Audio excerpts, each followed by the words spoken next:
Hi hi friends అందరికీ. మనం construction చేసేటప్పుడు మనము సిమెంట్ గురించి కానీ వేరే మెటీరియల్స్ గురించి కానీ స్టీల్ గురించి కానీ మాట్లాడుకుంటాము. అట్లనే బ్రిక్స్ గురించి కూడా మనం మాట్లాడుకుందాము. సో ముఖ్యంగా మనము కన్స్ట్రక్షన్ చేసేటప్పుడు మనం 2 టైప్స్ ఆఫ్ బ్రిక్స్ అయితే ఎక్కువ యూజ్ చేస్తాం రెసిడెన్షియల్ హౌసెస్కి. ఒకటి వచ్చేసి రెడ్ బ్రిక్స్, ఇంకొకటి వచ్చేసి ఫ్లై యాష్ బ్రిక్స్. సో రెండిట్లో ఏది ఇంపార్టెంటో, సో రెండిట్లో ఏది వేసుకుంటే బెనిఫిట్స్ అనేది ఈ వీడియోలో మాట్లాడుకుందాము. First of all red bricks గురించి, what are the advantages, disadvantages అట్లా మాట్లాడుకుందాము. తర్వాత ఫ్లై యాష్ బ్రిక్స్ గురించి, దాని అడ్వాంటేజెస్ ఏంది, దాని డిసడ్వాంటేజెస్ ఏంది అని ఈ వీడియోలో తెలుసుకుందాం. First of all red bricks ఒక అడ్వాంటేజెస్ గురించి మనం మాట్లాడుకుంటే, అది వచ్చేసి క్లేతో తయారు చేస్తాను అన్నమాట. క్లే అనే మట్టి ఉంటుంది కదా, మట్టి ప్లస్ వాటర్ వేసి బర్న్ చేస్తారు. అది బర్న్ చేసిన తర్వాత అది తయారైన దాన్ని మనము రెడ్ బ్రిక్స్ అనేది చెప్తామన్నమాట. సో అది ట్రెడిషనల్గా తయారు చేస్తారు. సో లాట్ ఆఫ్ విలేజెస్లో, లాట్ ఆఫ్ డిస్ట్రిక్ట్స్లో, లాట్ ఆఫ్ ప్లేసెస్లో ఇట్ ఈస్ ఈజీలీ అవైలబుల్ అనమాట.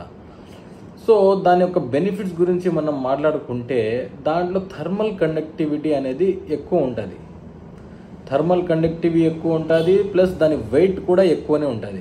సో థర్మల్ కండక్టివిటీ అంటే ఏంది అంటే, ఒకవేళ బయట టెంపరేచర్స్ మనకు ఫ్లక్చువేట్ అవుతూ ఉంటాయి కదా, అట్లాంటప్పుడు ఒకవేళ మనకు కోల్డర్ రీజియన్స్ ఉన్నాయనుకోండి, బయట కోల్డ్ ఉంటుంది. సో ఇంట్లో కూడా కోల్డ్ ఉండాలనుకుంటే, అట్లాంటప్పుడు థర్మల్ కండక్టివిటీ ఎక్కువ ఉంటే అంటే అబ్జర్ప్షన్ అనమాట. ఆ టెంపరేచర్ అనేది బయట ఎంత ఉంటుందో లోపల కూడా అంతనే ఎక్కువ ప్రభావం ఇచ్చే అవకాశం ఉంటుంది. కాబట్టి దాన్ని థర్మల్ కండక్టివిటీ అని అంటాము. సో ఈ బ్రిక్స్కి, రెడ్ బ్రిక్స్కి థర్మల్ కండక్టివిటీ అనేది ఎక్కువ ఉంటుంది.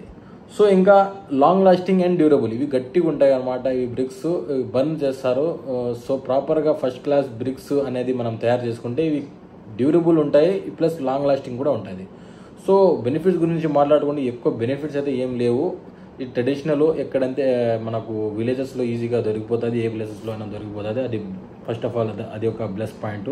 నెక్స్ట్ వచ్చేసి థర్మల్ కండక్టివిటీ ఎక్కువ ఉంటుంది కాబట్టి బయట కండిషన్స్ని బట్టి లాస్ట్ వీడియోలో ఏది ఎప్పుడు యూజ్ చేయాలనేది కూడా మాట్లాడుకుందాము.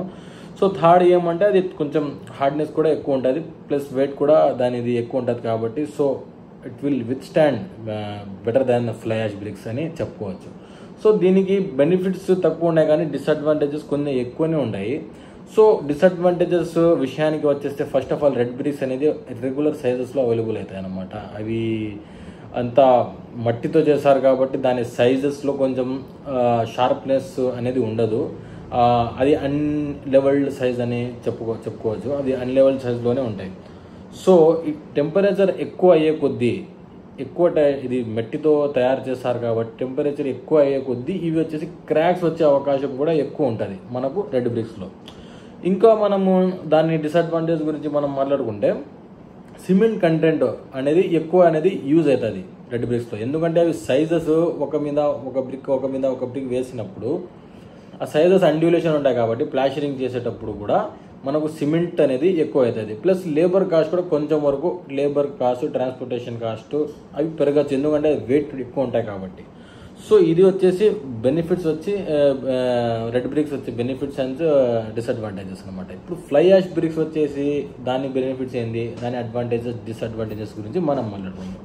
First of all fly ash bricks అనేది మనకు లైటర్ వెయిట్లు ఉంటాయి, plus first labour charges and transportation charges దాని నుంచి కంపేర్ చేసుకుంటే కొంచెం వరకు తగ్గుతుంది. ప్లస్ దీనికి థర్మల్ కండక్టివిటీ అనేది చాలా తక్కువ అన్నమాట. అంటే ఇంకా వచ్చేసి సిమెంట్ అనమాట. సిమెంట్ యూజ్ చేస్తాం కదా, ఆ సిమెంట్ కూడా ఫ్లై యాష్ బ్రిక్స్లో చాలా తక్కువ యూజ్ అవుతాయి. ఎందుకంటే ప్రాపర్ సైజ్ ఉంటుంది దీన్ని ఫ్లై యాష్ బ్రిక్స్ది. ప్లస్ అది వేస్ట్ మెటీరియల్స్తో ఫ్లై యాష్, సిమెంట్, శాండ్ ఇవన్నీ మిక్స్ చేసి ఇది కన్స్ట్రక్షన్ చేస్తారు కాబట్టి సో ఎన్విరాన్మెంటల్ ఫ్రెండ్లీ కూడా మనం చెప్పుకోవచ్చు. సో ప్రైస్ విషయానికి వచ్చేస్తే కూడా మనం చాలా వరకు ఇది మనకు రెడ్ బ్రిక్స్ కన్నా ఇది ప్రైస్ అనేది కొంచెం తక్కువనే ఉంటుంది. సో బెనిఫిట్స్ గురించి వచ్చేసుకుంటే మనం చెప్పుకుంటే, వెయిట్ తక్కువ ఉంటుంది, సిమెంట్ తక్కువ యూజ్ అవుతుంది, లాంగ్ లాస్టింగ్ కూడా, ఎన్విరాన్మెంటల్ ఫ్రెండ్లీ. సో ఇది వచ్చేసి బెనిఫిట్స్ అనమాట దీని సో దానికోసమే మనము ఇప్పుడు మాట్లాడుకుందాం కంక్లూజన్లో. రెండులో ఏ బ్రిక్స్ అనేది ఎక్కువ యూజ్ చేసుకోవచ్చు, ఏది ఉంటే బాగుంటుంది, ఒకవేళ మనము హాటర్ రీజియన్స్ అంటే సమ్మర్ టైప్ రీజియన్స్ ఉంటాయి కదా, కొన్ని చోట్ల టెంపరేచర్ హై ఉంటుంది. ఇప్పుడు మన కడపలో చూసుకున్నా కూడా చాలా టెంపరేచర్ హై ఉంటాయి. సో టెంపరేచర్ హై ఉండే చోట్ల మనం ఫ్లై యాష్ బ్రిక్స్ అనేది యూజ్ చేసుకుంటే మనకు టెంపరేచర్ బయట టెంపరేచర్ లోపల రాకుండా మనకు కొంచెం టెంపరేచర్ కంట్రోల్ అనేది రూమ్లో ఉంటుంది. సో హాట్ క్లైమేట్ రీజియన్స్లో ఫ్లై యాష్ బ్రిక్స్ యూజ్ చేసుకోవాలి.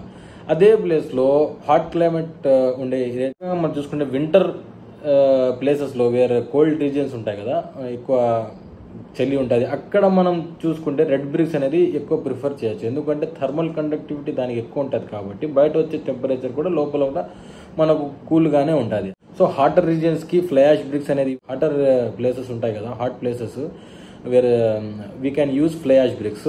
ఇప్పుడు కోల్డ్ క్లైమేట్స్ ఉండే రీజియన్స్లో మనము రెడ్ బ్రిక్స్ అయితే యూజ్ చేస్తాము. రెండులో ఏది బెస్ట్ మీ ప్లేస్ని బట్టి మీరు అయితే యూజ్ చేసుకోవచ్చు. లేదు మనం టోటల్గా ఓవరాల్గా మనం చూసుకుంటే కాస్ట్ కట్టింగ్ కానీ సిమెంట్ కట్టింగ్ కానీ ఓవరాల్గా మనం చూసుకుంటే fly ash bricks are way better than red bricks అని చెప్పుకోవచ్చు. Thank you.